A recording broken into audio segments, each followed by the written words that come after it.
Salud! Salud! Hey, this video is for those people out there that want to learn how to do Torres Del Paine National Park on a budget. Kicks off with a flight from Santiago down to Punta Arenas in the south of Chile. Now this trip was done on a budget of time and also of money. It ended up being 3 days, 3 nights in total. Once in Punta Arenas, we hired a car from Recasur. You can see the address down there, Renault Duster, and we started the drive from Punta Arenas up to the beautiful little town of Puerto Natales, about a 3-hour drive. Once you get to Puerto Natales, on the outskirts of town, you'll come across the one and only fuel station. It's very important to make sure you grab a full tank of gas when you're here. We checked into our accommodation at Hotel Hayef and we headed to the supermarket to grab some groceries to have in the national park. Mostly meats and different snacks that didn't require refrigeration. The next morning we got up nice and early at 5:30 and had a nice breakfast in the hotel. Guys, it's just after 6 a.m. Just leaving this awesome accommodation, Hotel Halaf.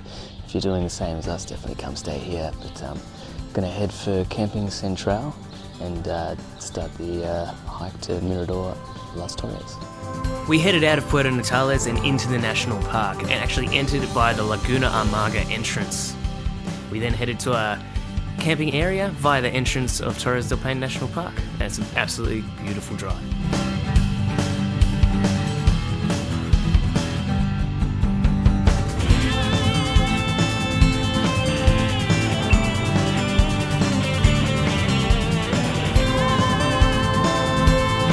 It's important to note that the weather in Torres del Paine National Park can be very unpredictable with very strong winds. All week it was meant to snow and be very cold, but the day before, the weather cleared up for spectacular views of the Torres when we got close to the national park. It wasn't long before we were seeing some local wildlife. Here are some guanacos just on the side of the road.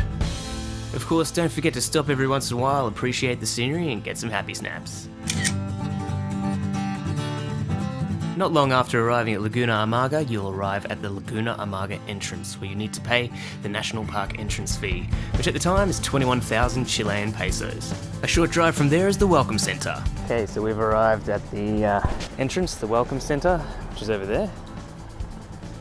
See the Torres up there? And we're just getting our stuff ready for the hike, and then we'll go check in to the camp. Exciting times. The hike to the base of the Torres rock formations begins at the Welcome Center. You hike around Refugio Las Torres, and it's an uphill 4-hour trek. The last hour of the trek is a 1-hour steep ascent up a rocky hill, until you get to the base of the Torres for spectacular views.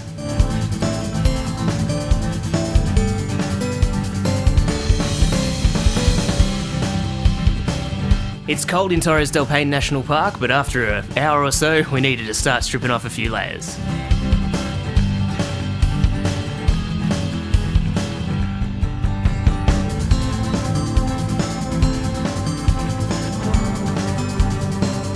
After about 2 hours hiking uphill, you'll get to Refugio Chileno, which is a good spot to stop and rest. It's 1 hour from the last part of the trek, and so it might be a good place to stay if you want to do this in 2 parts.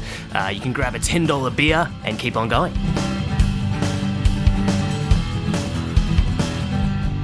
An hour after Refugio Chileno, you'll get to the last part, which is a steep ascent up rocks to the snowy peaks, and it can take the best out of some of us. The steep ascent took us about an hour, but once you get to the top, it's spectacular.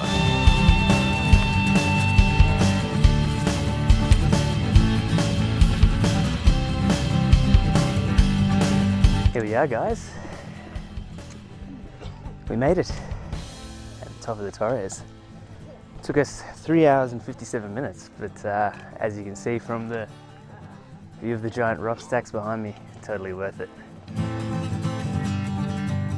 We spent about an hour up the top, had a celebratory beer, some lunch, before doing the 3-hour and 20-minute hike back down to Camping Central, where we were extremely happy to find that our tent was already set up. We spent the night and the next morning got up at 5:30 a.m. to make our way to Lago Grey. The drive to Lago Grey took about an hour and 37 minutes, and it's a very beautiful drive.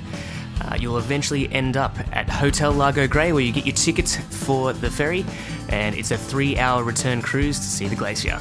We'd only been driving for about 5 minutes when we came across the rarest of the rare, a puma, or in Spanish, pampa, or also known as a mountain lion. Very exciting.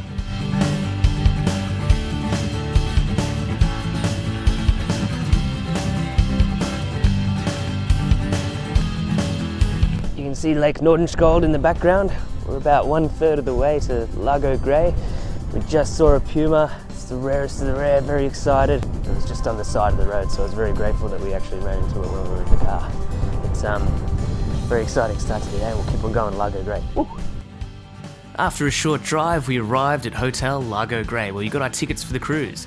It's about a half an hour walk to where it leaves from. Okay, so the sun's out and we're walking towards our boat. We've got Lago Grey here, and Grey Glacier is just at the end.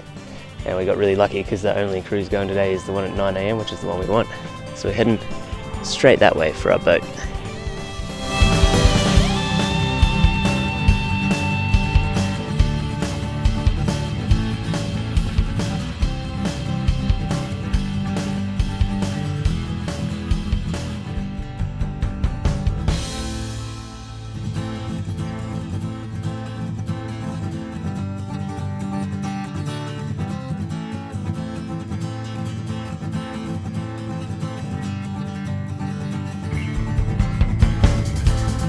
We must go north of the wall. The White Walkers are coming. And winter is coming. Actually, it's going to be summer soon. The glacier offers beautiful views, and the crew actually breaks some ice off one of the broken glaciers to have piscos with. That brings us to the end of our time in Torres Del Paine National Park here in Chile. We had an absolutely amazing time. We got very lucky with the weather and got to do the hike to Mirador Las Torres and get beautiful views of the Torres, cloudless and well, a little bit of cloud, but and do the cruise on Lago Grey. Also, we saw a puma, so had an amazing time. Just got an hour cruise back to Hotel Lago Grey and then a 4.5 hour drive back to Punta Arenas, where we've got accommodation near the airport. So we'll give the car a quick clean, sleep, and we've got an early flight to San Pedro de Atacama tomorrow. So here's a breakdown of the costs for those that care. A flight to Punta Arenas from Santiago, $485. Accommodation before and after the national park, $219. Car hire was $380, fuel $100, groceries was $70, a tent with full equipment $150, cruise was $330, and national park entrance fees $85.50, making for a total of $1,819.50 in Australian dollars. The cost of doing a tour, I got quoted $4,336 from ecotours.cl for two of us. So the total with the tour will be $5,040 Australian dollars.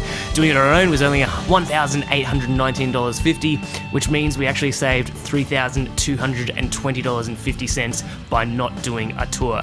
And we took it at our own pace and had a spectacular time in the national park. Can you do it cheaper than that?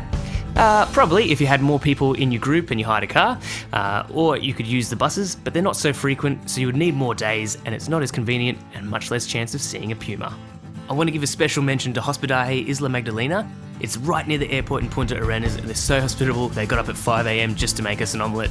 Like and subscribe Global Toast, and keep a lookout for our next blog on San Pedro de Atacama.